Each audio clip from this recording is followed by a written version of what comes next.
ओम अज्ञानतिमिरान्धस्य ज्ञानञ्जनशलाकया चक्षुरुन्मिलितमेन तस्मै श्रीगुरुवे नमः। श्रीचैतन्यमनोभीष्टं स्थापितं येन भूतले स्वयं रूपकदा मह्यं ददाति स्वपदान्तिकं। वन्देऽहं श्रीगुरुं श्रीयुतपदकमलं श्रीगुरून् वैष्णवाचं श्रीरूपं साग्रजातं सागणरघुनाथान्वितं तं सजीवं साद्वैतं सावधूतं परिजनसहितं कृष्णचैतन्यदेवं श्रीराधाकृष्णपादान् स्वामिनन्दिता श्रीविशाखान्विताश्च नित्यानंदम नमस्तुभ्यं प्रेमानंद प्रदायते कलवकल्मस्य नाशाय जानवीत नमो नमः कृष्ण प्रेम प्रदायते कृष्णाय कृष्ण चैतन्य नामिने गौरभक्त नमः। हे कृष्ण करुणा सिंधु दीनबंधु जगतपतये गोपेश गोपिका कांत राधा कांत नमस्तुते तप्त कांचन गौरांगे श्री राधे वृंदावनेश्वरी विस्मानुसुते देवी प्रणमामि हरिप्रिये। वाञ्छाकल्पतरुभ्यश्च कृपा सिन्धुभ्यो पतितानां पावनेभ्यो वैष्णवेभ्यो नमो नमः। जय श्री कृष्ण चैतन्य प्रभु नित्यानंद श्री अद्वैत गदाधर श्रीवासादि श्री गौर भक्तवृंद। हरे कृष्ण कृष्ण कृष्ण हरे हरे, हरे राम राम राम हरे हरे। इसमें आज हम लोग को श्रीमद् भगवद गीता का अध्याय संख्या 3 श्लोक संख्या 28 नंबर पढ़ना है। टाइटल है कर्मयोग। बोलते हैं तत्ववित्त महाभावो गुण कर्म विभागयो गुणा गुणेषु वर्तन्ते इति मत्वा न सज्जते।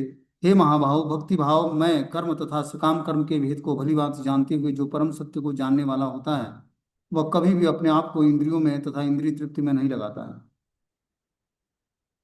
बता रहे हैं कि भक्ति भाव से कर्म तथा सकाम कर्मों के भेद को भली भांति जानते हुए जो परम सत्य को जानने वाला है, मतलब भक्ति भाव पूर्ण कर्म करता है, सकाम कर्मों के भेद को जानता है कि सकाम कर्म क्या है और कृष्ण भावनाभावित कर्म क्या है, उसके अंतर को जानता है। और ऐसा व्यक्ति जब भली बात जानते हुए परम सत्य को जानने वाला होता है वह कभी भी अपनी इंद्रियों को तथा इंद्रिय तृप्ति के लिए कार्य नहीं करता है। कब व्यक्ति इंद्रिय तृप्ति के लिए कार्य नहीं कर रहा है करेगा? जब वो कृष्ण भावनामृत पूर्ण रूपेण कृष्ण भावनामृत होगा, ठीक है ना, तभी वो हर कार्य भगवान की प्रसन्नता के लिए करेगा। बोलते हैं कि सकाम कर्म और भक्ति भाव कर्म में वो अंतर जानता है कि सकाम कर्म इस भौतिक संसार में बांधता है व्यक्ति को, और भक्तिमय कर्म इस भौतिक संसार में से क्या करता है, धीरे धीरे जीवात्मा को मुक्त करता है, समस्त पाप कर्मों से मुक्त हो जाता है जब वो कृष्ण भावनाभावित होकर कर्म करता है। और दूसरे तरफ सकाम कर्म करने वाला होता है। तो भक्त जो है इस भेद को जानता है तभी वो, और इस प्रकार वो परम सत्य को जानने वाला होता है। वो कभी भी अपने इंद्रियों तथा इंद्रिय तृप्ति में नहीं लगता है। वो हमेशा भगवान की इंद्रियों को संतुष्ट करना चाहता है। बोलते हैं परम सत्य को जानने वाला भौतिक संगति में अपनी विषम स्थिति को जानता है। वो जानता है कि वो भगवान कृष्ण का अंश है और उसका स्थान उस भौतिक सृष्टि में नहीं होना चाहिए। वो अपने वास्तविक स्वरूप को भगवान के अंश के रूप में जानता है जो सच्चित आनंद है, और उसे यह अनुभूति होती रहती है कि मैं किसी कारण से देहात्म बुद्धि में फंस चुका हूँ। बोलते हैं परम सत्य को जानने वाला भौतिक संगति में अपनी विषम स्थिति को जानता है। जब वो परम सत्य को जानने लगता है तो भौतिक संगति में उसको अनकंफर्टेबल लगता है, विषम परिस्थिति लगती है भौतिक संगति, और उस संगति को छोड़ना चाहता है। इतना आसानी से व्यक्ति जो है बुरे संगति को या भौतिक संगति को छोड़ता नहीं है। जब तक वो परम सत्य को जानने की योग्यता नहीं हासिल कर लेता है तब तक उसका भौतिक संगति और विषम परिस्थिति की भौतिक संगति विषम परिस्थिति है नहीं जान पाता। विषम परिस्थिति मतलब अनफेवरेबल कंडीशन। वह जानता है कि वो भगवान कृष्ण का अंश है और उसका स्थान इस भौतिक सृष्टि में नहीं होना चाहिए। वह अपने वास्तविक स्वरूप को भगवान के अंश के रूप में जानता है जो सच्चित आनंद है, और उसे यह अनुभूति होती रहती है कि मैं किसी कारण से देहात्म बुद्धि में फंस चुका हूँ। अपने अस्तित्व की शुद्ध अवस्था में उसे सारे कार्य भगवान कृष्ण के सेवा में नियोजित करने चाहिए। फलतः वो अपने आप को कृष्ण भावनामृत के कार्यों में लगाता है और भौतिक इंद्रिय के कार्यों के प्रति स्वभावतः अनासक्त हो जाता है। क्या बोलते हैं कि वो अपने वास्तविक स्वरूप को भगवान के अंश के रूप में जानता है जो सच्चित आनंद है। उन्हें उसे यह अनुभूति होती रहती है कि मैं किसी कारण से देहात्म बुद्धि में फंस गया हूँ। जब तक व्यक्ति कृष्ण भावनामृत के रास्ते पर चलता नहीं है तब तक उसको ये अनुभूति नहीं होती है कि मैं भगवान का अंश हूँ और मैं किसी कारण से देहात्म बुद्धि में फंस गया हूँ। ये अनुभूति तभी होती है जीवात्मा को जब वो आध्यात्मिक रास्ते पर चलना शुरू करता है। आध्यात्मिक रास्ते पर चलने का मतलब है आध्यात्मिक एक्टिविटी करना शुरू करता है। तब वो धीरे धीरे रियलाइज कर पाता है कि मैं किसी कारणवश देहात्म बुद्धि में फंस गया हूँ और भगवान के अंश के रूप में मेरा जो स्वरूप है उससे मैं भूल गया हूँ। जीवेर स्वरूप है नित्य कृष्णदास, कि जीव का स्वरूप है वो भगवान श्री कृष्ण का नित्य दास है। इस दासता को जीवात्मा जब भूल जाता है तब वो देहात्म बुद्धि में फंस जाता है, देह के वास्तविक स्थान से आसक्त हो जाता है। अपने अस्तित्व की शुद्ध अवस्था में उसे सारे कार्य भगवान कृष्ण की सेवा में नियोजित करने चाहिए, फलतः वो अपने आप को कृष्ण भावनामृत के कार्यों में लगाता है और भौतिक इंद्रिय के कार्यों के प्रति स्वभावतः अनासक्त हो जाता है, क्योंकि ये परिस्थिति जन्य तथा अस्थायी है। वह जानता है कि उसके जीवन की भौतिक दशा भगवान के नियंत्रण में है, फलतः वह सभी प्रकार के भौतिक बंधनों से विचलित नहीं होता। क्या बोलते हैं कि ये परिस्थिति जन्य तथा अस्थायी है, वो जानता है कि उसके जीवन की भौतिक दशा भगवान के नियंत्रण में है। तो इस बात को जानता है कि जो भी हमारी भौतिक दशा है वो भगवान के नियंत्रण में है, और हर एक जीवात्मा या तो दैवी प्रकृति का आश्रय लेकर भगवान की शरण ग्रहण करता है, या प्रकृति का आश्रय लेकर भौतिक जो है दशा को प्राप्त होता है। मतलब भगवान की इंटरनल पोटेंसी या एक्सटर्नल पोटेंसी, जो दो पावर है भगवान का, उसमें किसी एक पावर के अंदर वह जीवात्मा जरूर रहता है। भगवान की प्रकृति से या भगवान की अंतरंग शक्ति से स्वतंत्र कोई भी जीवात्मा नहीं है। अब भगवान ने स्वतंत्रता उसको दी है कि क्या वो अंतरंग शक्ति का शरण ग्रहण करता है या बहिरंग शक्ति का शरण ग्रहण करता है। जीवात्मा भी भगवान की तटस्थ शक्ति है। अब तटस्थ शक्ति के बाद स्वतंत्रता है कि वो आध्यात्मिक शक्ति को स्वीकार करता है कि भौतिक शक्ति को स्वीकार करता है। भौतिक शक्ति को स्वीकार करके इस भौतिक संसार में फंसता जाता है, और आध्यात्मिक शक्ति को स्वीकार करके धीरे धीरे मुक्त दशा को प्राप्त होता है। भगवान की प्रेममय सेवा में अपने को इंगेज कर लेता है, भगवान की दासता स्वीकार कर लेता है।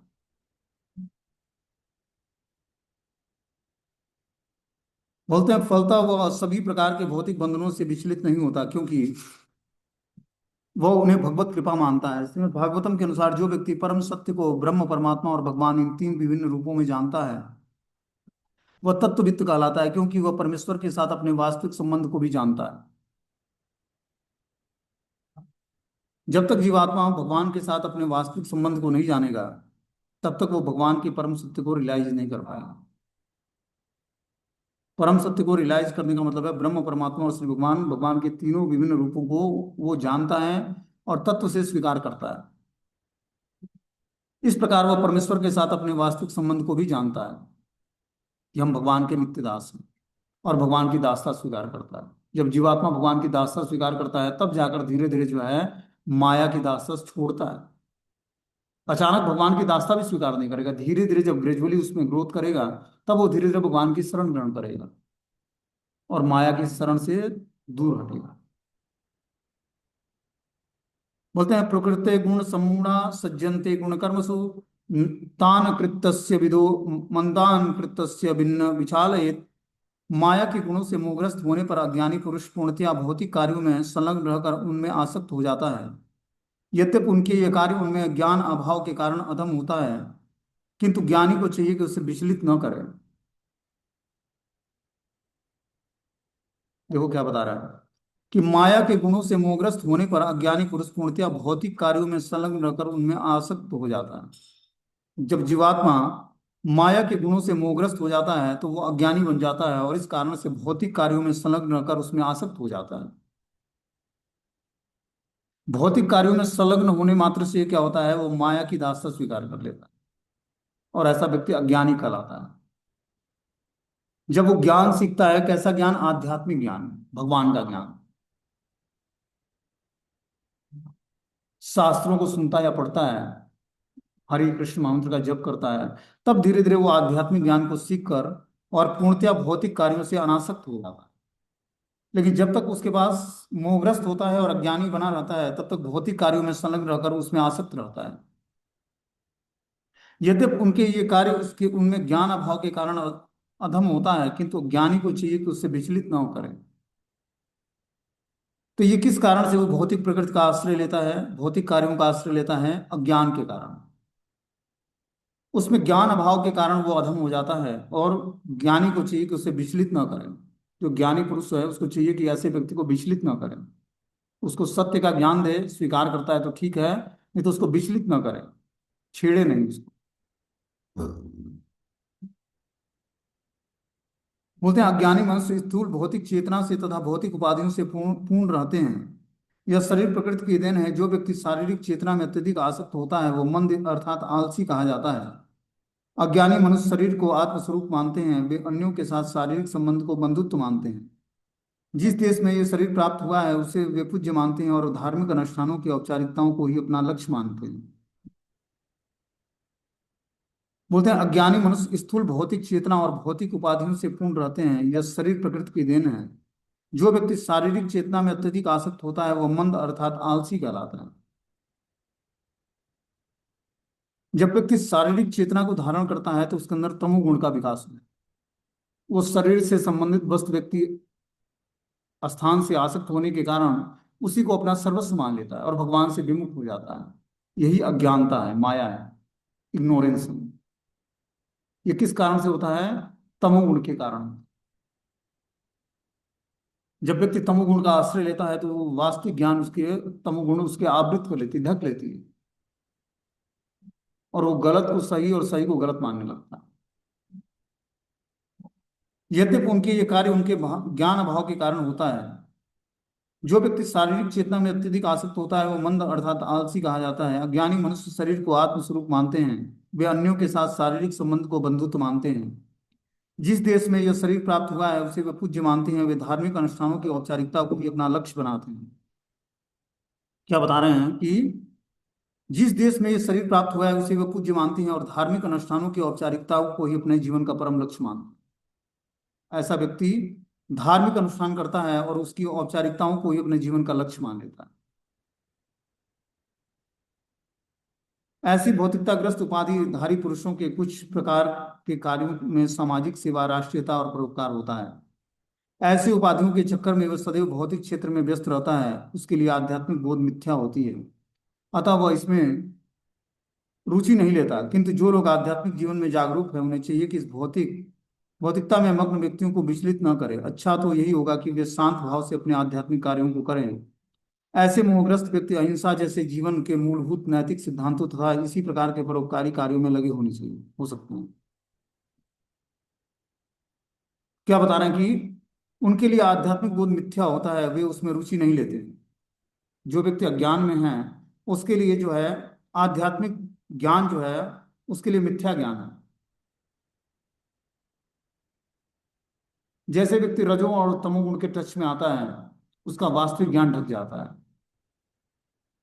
उसको अब गुरु, साधु, शास्त्र, वैष्णव, भगवान के भक्त अच्छे नहीं लगेंगे। उसको बस एक ही चीज अच्छा लगेगा, धन कमाना है, ज्यादा से ज्यादा भोग की सुविधाएं इकट्ठी करनी है। जीवन का उद्देश्य तो धन कमाना है। जीवन का उद्देश्य भगवान की भक्ति नहीं होती है फिर उसके लिए।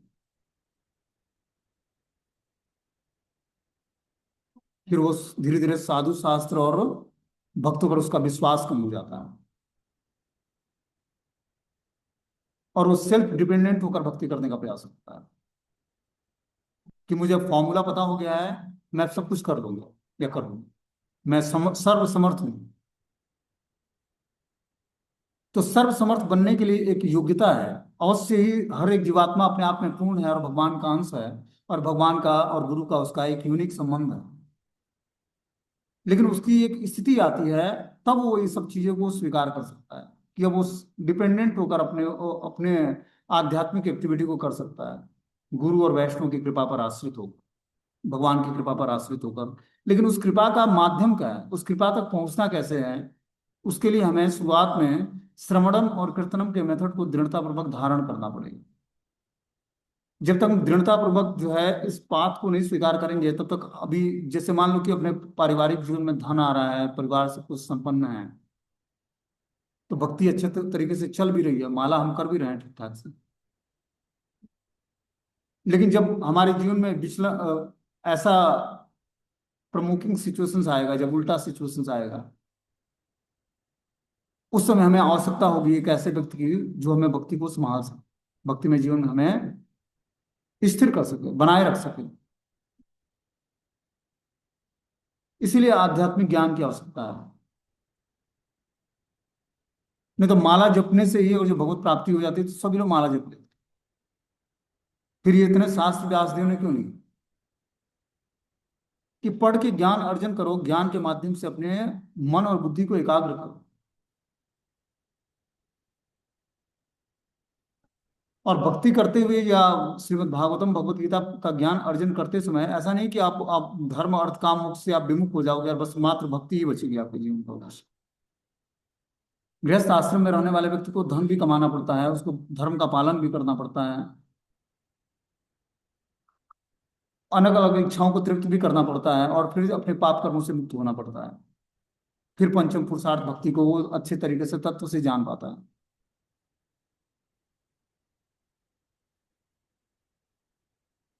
तो भक्ति करके ही हम अपने धर्म अर्थ काम मोक्ष को भी रेगुलेट कर सकते हैं। हमारा धर्म क्या है? धर्मम तो साक्षात भगवत प्रणीतम, जो भगवान भगवत गीता के माध्यम से ज्ञान देते हैं वही हमारा धर्म है।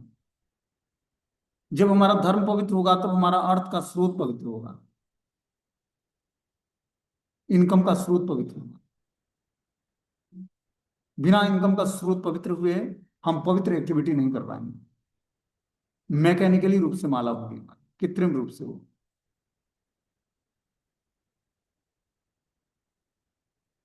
और इस प्रकार हमारा धीरे धीरे विश्वास जो है शास्त्रों पर, भगवान पर, भगवान के भक्तों पर कम हो जाएगा, और धीरे धीरे हम भक्ति भी बंद कर देंगे, दीक्षा मात्र एक औपचारिकता रह जाएगी।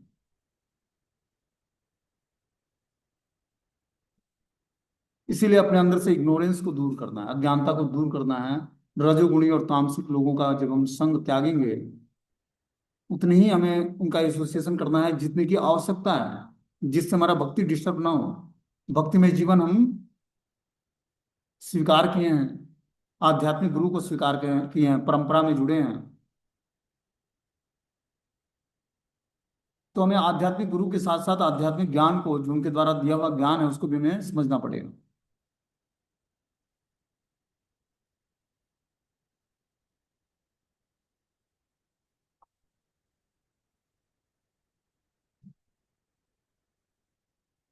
बोलते हैं ऐसे भौतिकताग्रस्त उपाधिधारी पुरुषों के कुछ प्रकार के कार्यों से सामाजिक सेवा, राष्ट्रीयता और परोपकार हैं। ऐसी उपाधियों के चक्कर में वे सदैव भौतिक क्षेत्र में व्यस्त रहते हैं। उनके लिए आध्यात्मिक बोध मिथ्या है, अतः वे उसमें रुचि नहीं लेते हैं। किंतु जो लोग आध्यात्मिक जीवन में जागरूक हैं, उन्हें चाहिए कि इस में मग्न व्यक्तियों को विचलित न करें। अच्छा तो यही होगा कि वह शांत भाव से अपने आध्यात्मिक कार्यों को करे। ऐसे मोहग्रस्त व्यक्ति अहिंसा जैसे जीवन के मूलभूत नैतिक सिद्धांतों और इसी प्रकार के परोपकारी कार्यों में लगे रहते हैं।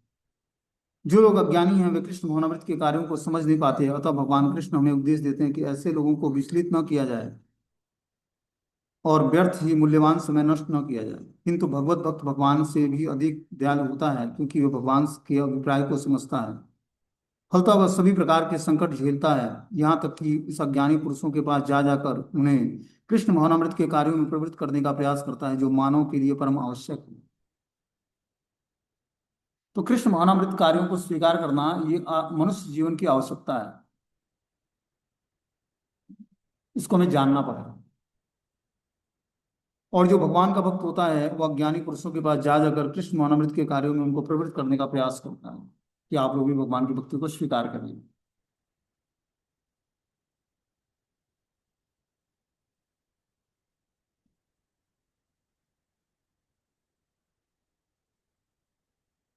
आगे बता रहे हैं, मयि सर्वाणि कर्माणि संन्यस्य अध्यात्म चेतसा निराशी निर्ममो भूत्वा युद्धस्व विगत ज्वरा। अतः हे अर्जुन, अपने सारे कार्यों को मुझ में समर्पित करके मेरे पूर्ण ज्ञान में युक्त होकर लाभ की आकांक्षा से रहित, स्वामित्व के किसी दावे के बिना तथा आलस्य से रहित होकर युद्ध करो। तो यहाँ भगवान अर्जुन को बताते हैं कि अपने सारे कार्यों को मुझ पे समर्पित करके मेरे पूर्ण ज्ञान से युक्त होकर लाभ की आकांक्षा से रहित, स्वामित्व की किसी दावा के बिना और आलस्य से रहित होकर युद्ध करो।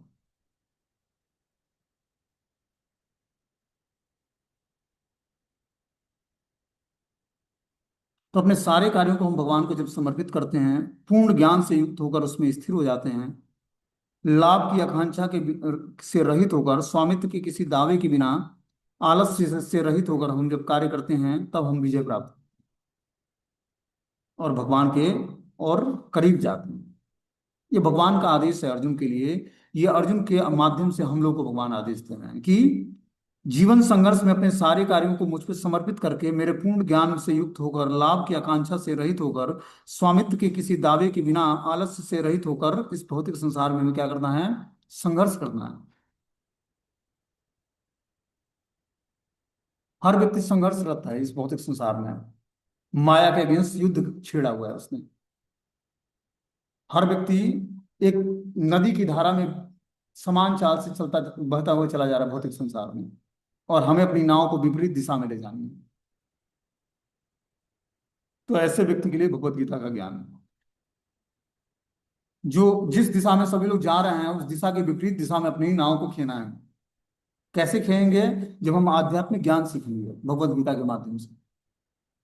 जब भगवत ज्ञान को तत्व से स्वीकार करेंगे तब हम आध्यात्म के रास्ते पर आगे बढ़ पाएंगे।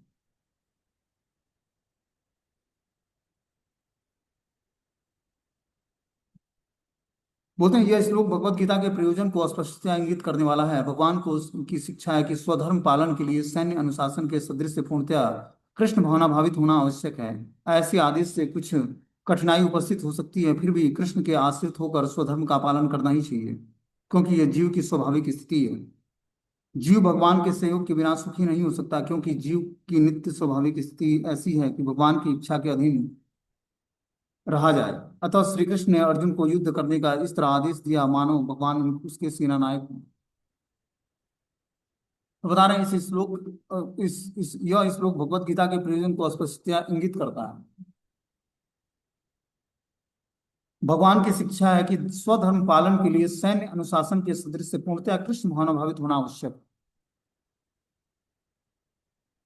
स्वधर्म पालन के लिए सैन्य अनुशासन के सदृश से पूर्णतया कृष्ण भावनाभावित होना आवश्यक है। स्वधर्म पालन हम तभी कर पाएंगे जब हम पूर्ण रूपेण कृष्ण भावनाभावित हो पाएंगे।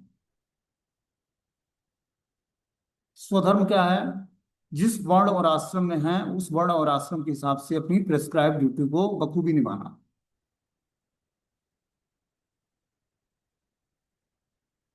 जो व्यक्ति गृहस्थ आश्रम में है उसको गृहस्थ आश्रम के धर्म के साथ साथ अपने वर्ण के हिसाब से उसको कर्म करना चाहिए।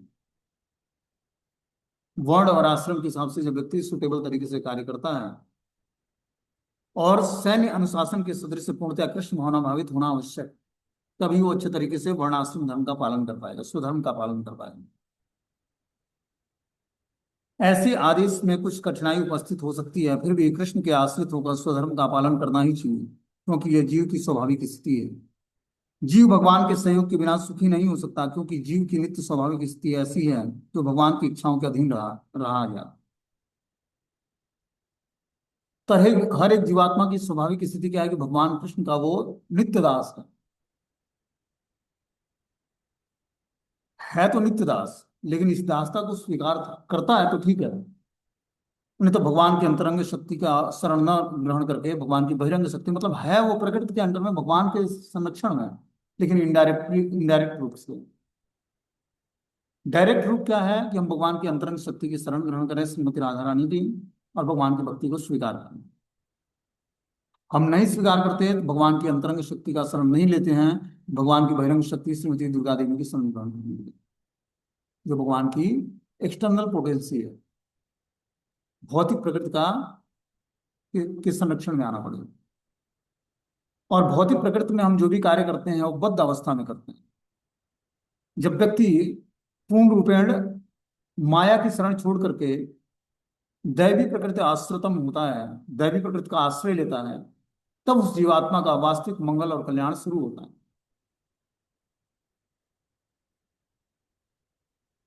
तो आश्रय हमें किसका लेना है? दैवी प्रकृति का आश्रय लेना है, न कि भौतिक प्रकृति का आश्रय।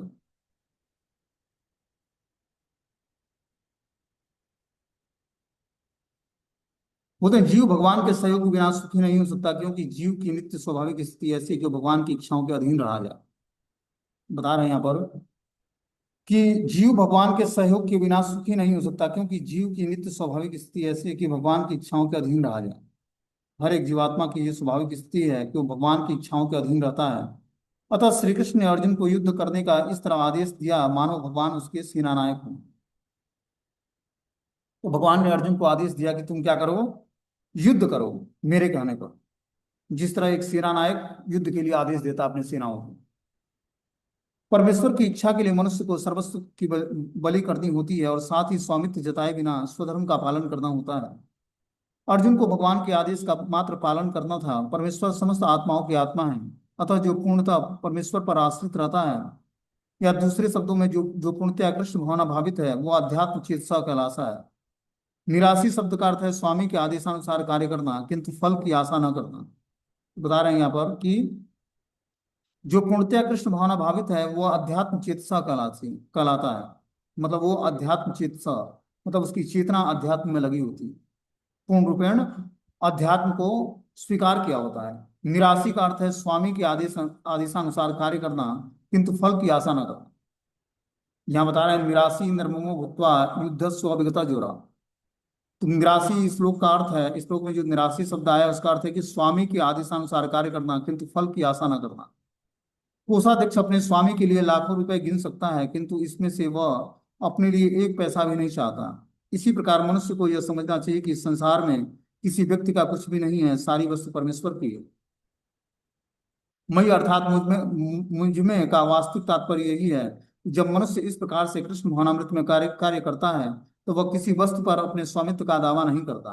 यह भावनामृत निर्मम अर्थात मेरा कुछ नहीं है कहलाता है। यदि ऐसे कठोर आदेश को जो शारीरिक संबंध में तथाकथित बंधुत्व भाव से रहित है पूरी करने में कुछ झिझक हो तो उसे दूर कर देना चाहिए।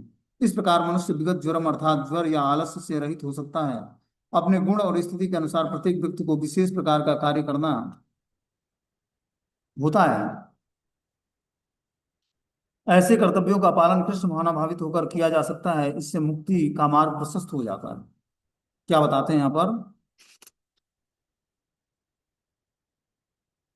यदि ऐसे कठोर आदेश हैं कि जो शारीरिक संबंध के तथाकथित बंधुत्व भाव से रहित है पूरा करने में कुछ झिझक हो तो उसे दूर कर देना चाहिए।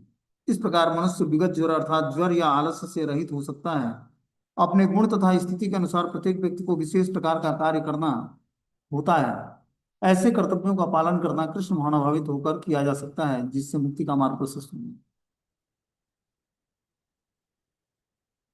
तो हर एक व्यक्ति को कृष्ण भावनाभावित होकर कार्य करने का, एक विशेष प्रकार का कार्य करने का, गुण और स्थिति के अनुसार प्रत्येक व्यक्ति को विशेष प्रकार का कार्य करना होता है। और ऐसे कर्तव्यों का पालन करना ही कृष्ण भावनाभावित होकर किया जा सकता है।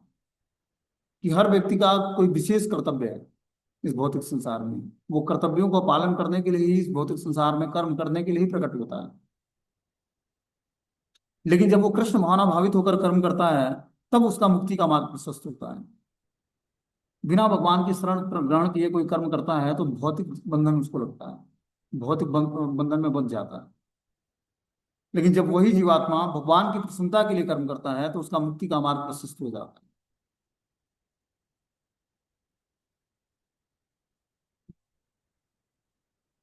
आगे बता रहे हैं ए मे मत मदम नित्यम अनुतिष्ठन्ति मानव श्रद्धावंतो न सूयंतो मुच्यन्ते थे अपि कर्म भी। जो व्यक्ति मेरे आदेश के अनुसार अपना कर्तव्य करते रहते हैं और इससे रहित होकर इस उपदेश का श्रद्धा पूर्वक पालन करते हैं वे सकाम कर्मों के बंधन से मुक्त हो जाते हैं। क्या बोल रहे हैं कि जो व्यक्ति मेरे आदेश के अनुसार अपना कर्तव्य करते रहते हैं और इससे रहित होकर इस उपदेश का श्रद्धा पूर्वक पालन करते हैं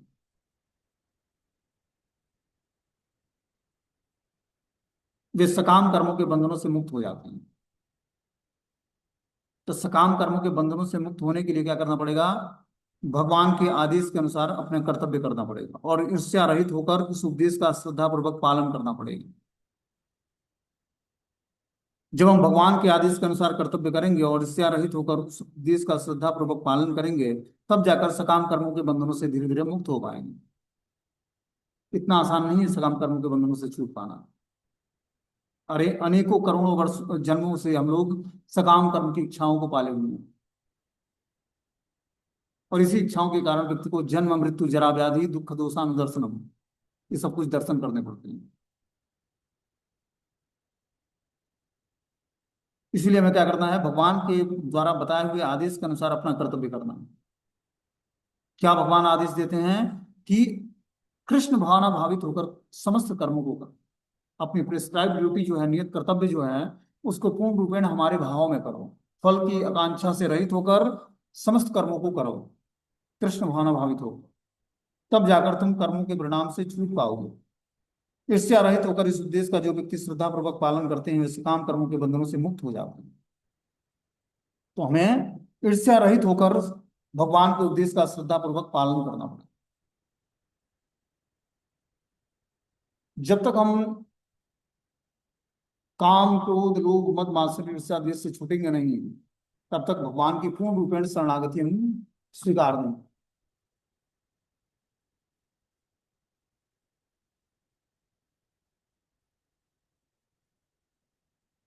बोलते हैं श्री भगवान कृष्ण का उपदेश समस्त वैदिक ज्ञान का सार है, अतः किसी अपवाद के बिना यह शाश्वत ज्ञान सत्य है। जिस प्रकार वेद शाश्वत है, उसी प्रकार कृष्ण भावनामृत का यह सत्य भी शाश्वत है। मनुष्य को चाहिए कि भगवान से ईर्ष्या किए बिना इस आदेश में दृढ़ विश्वास रखे। ऐसे अनेक दार्शनिक हैं जो भगवत गीता पर टीका रचते हैं, किंतु कृष्ण में कोई श्रद्धा नहीं रखते। वे कभी भी सकाम कर्मों के बंधनों से मुक्त नहीं हो सकते। किंतु एक सामान्य पुरुष भगवान के इन आदेशों में दृढ़ विश्वास करके कर्म नियम के बंधन से मुक्त हो जाता है, भले ही वह इन आदेशों का ठीक से पालन न कर पाए। कृष्ण भावनामृत के प्रारंभ में भले ही कृष्ण के आदेशों का पूर्णतः पालन न हो पाए, किंतु चूंकि मनुष्य इस नियम में से रुष्ट नहीं होता, पराजय या निराशा का विचार किए बिना निष्ठापूर्वक कार्य करता है, अतः वह विशुद्ध कृष्ण भावनामृत को प्राप्त होता है।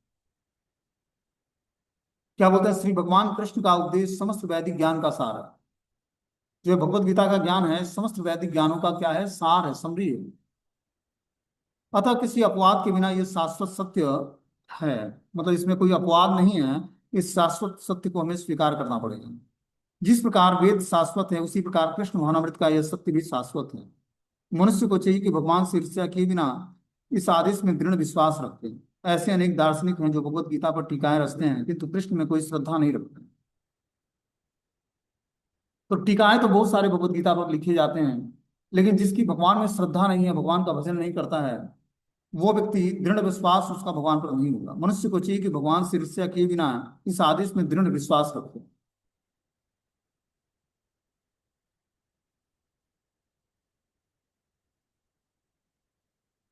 वे कभी भी सकाम कर्मों के बंधनों से मुक्त नहीं हो सकते हैं, किंतु एक सामान्य पुरुष भगवान के इन आदेशों में दृढ़ विश्वास करके कर्म नियम के बंधन से मुक्त हो सकता है। जब एक सामान्य व्यक्ति दृढ़ विश्वास करके और भगवान के आदेश का पर दृढ़ विश्वास करके अपने कर्म नियम के बंधनों में से मुक्त हो जाता है, जब वो भगवान के आदेश के अनुसार कर्म करता है, तब वो कर्म के बंधनों से मुक्त हो पाता है। भले ही वह इन आदेशों का ठीक से पालन न करे, कृष्ण भावनामृत के प्रारंभ में भले ही कृष्ण के आदेशों का पूर्णतः पालन न हो पाए, किंतु चूंकि मनुष्य इस नियम में से रुष्ट नहीं होता और पराजय या निराशा का विचार किए बिना निष्ठापूर्वक कार्य करता है, तो वह विशुद्ध कृष्ण भावनामृत को प्राप्त हो लेता है। तो भक्ति में जीवन जो है ग्रेजुअली ग्रोथ करने का है। अचानक हम कृष्ण भावना भावित नहीं हो पाएंगे। धीरे धीरे अपनी मन और बुद्धि को एकाग्र करेंगे, भगवान के भाव में लगाएंगे, चेतना को अपनी शुद्ध करेंगे, भगवत सेवा करके, भगवत नाम का जप करके, कथाओं को सुनकर, तब जाकर हम विशुद्ध कृष्ण भावनामृत को प्राप्त करते हैं।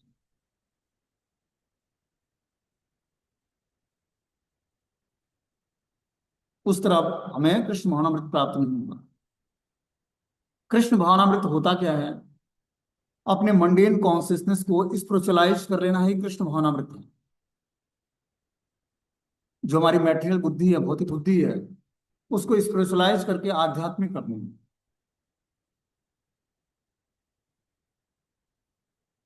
तब जाकर हम धीरे धीरे समस्त कर्म बंधनों से मुक्त हो पाएंगे। आध्यात्मिक ज्ञान हमें एक रास्ता बताता है, वे बताता है कि किस रास्ते पर चलकर हमें अपनी चेतना को धीरे धीरे भगवान में स्थिर करना है, समस्त भौतिक कलमशों से मुक्त होना है, समस्त अनवांटेड इच्छाओं को छोड़ना है।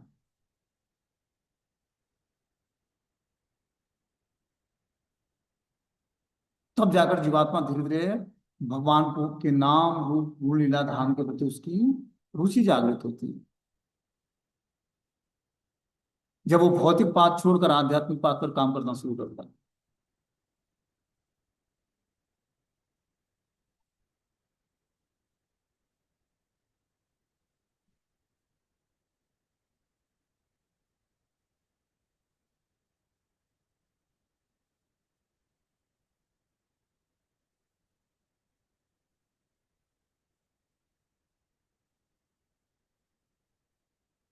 बोलते हैं ये तो भूयंतो नानुतिष्ठन्ति मे मतम सर्वज्ञान विमूढ़ास्त्वा वृद्धि नष्टान चेत स।